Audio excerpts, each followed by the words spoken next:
Hey, this is Evan Woodbury with the Knoxville News Sentinel and Go Vols Extra, and we're here today talking about Tennessee football upcoming game against South Carolina in double coverage, which is where we review the top tweets from social media for the week and put them within the context of all the big storylines that Tennessee is facing this week. And the one we'll start with is the fact that it's an off week, that Tennessee has an extra week of preparation, an extra week to heal some bumps and bruises, some lingering injuries that maybe they didn't have a chance to in the first 5 weeks.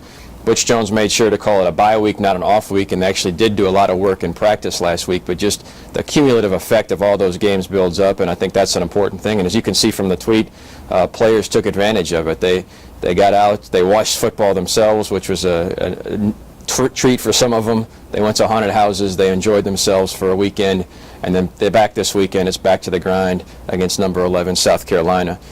The other interesting thing about this week was that we spent a lot of time talking about a game 3 years down the road, and that's the game in Bristol. And Butch Jones was accurate in his tweet where he said it was a really impressive press conference, and I think the folks at Bristol really wanted to show that they were ready for this, that they were excited about it, and that they were going to do things first class every way.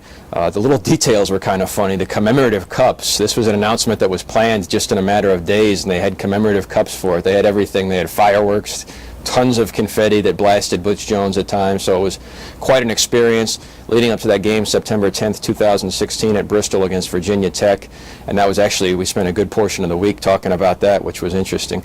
Now, that game has an intent capacity of about 150, 160,000.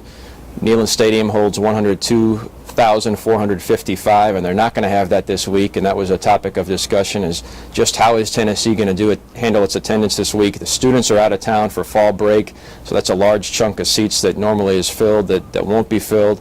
What UT did was they took 3,000 of those seats and sold them for $10 each to local students, maybe kids at Pellissippi or UT Chattanooga or something, and kids that are here locally, not on fall break, they just want to go to the UT game, and so that helped fill some of the allotment. But as of Thursday, there was about 90,000 tickets sold, which means there are going to be some empty seats. For the type of game that's usually a sellout, it's just the fall break and the fact that it's an early kick has really hurt it. Now, the big storyline for South Carolina's perspective is, one, their great defensive player in Jadeveon Clowney, and two, their head coach and Steve Spurrier, who's been kind of a nemesis for Tennessee over the years. He grew up here in East Tennessee, coached at Duke, Florida, and now South Carolina, and has had a relative amount of success here at Neyland Stadium, although not as much as perhaps you might think based on the tweet we highlighted here. But he does have a track record against Tennessee. He's very familiar with it here, and yes, he has coached more games at Neyland Stadium than Butch Jones has, or than Lane Kiffin did, so he's right on that count. There's at least a grain of truth to some of his trash talking there.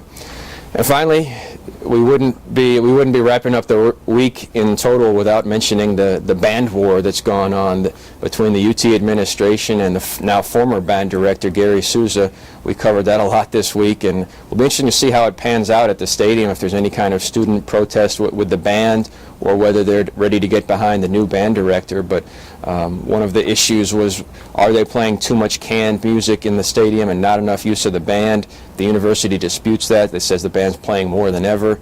So we'll have to watch that. The playlists of the band and the playlists over the loudspeaker are going to be under an unusual amount of scrutiny this week, just to see how that pans out. But you can always contribute to double coverage by sending in your tweets and questions, and we'll take those all week long. And until then, we'll see you for next week's game at Alabama. I'm Evan Woodbury with Go Vols Extra.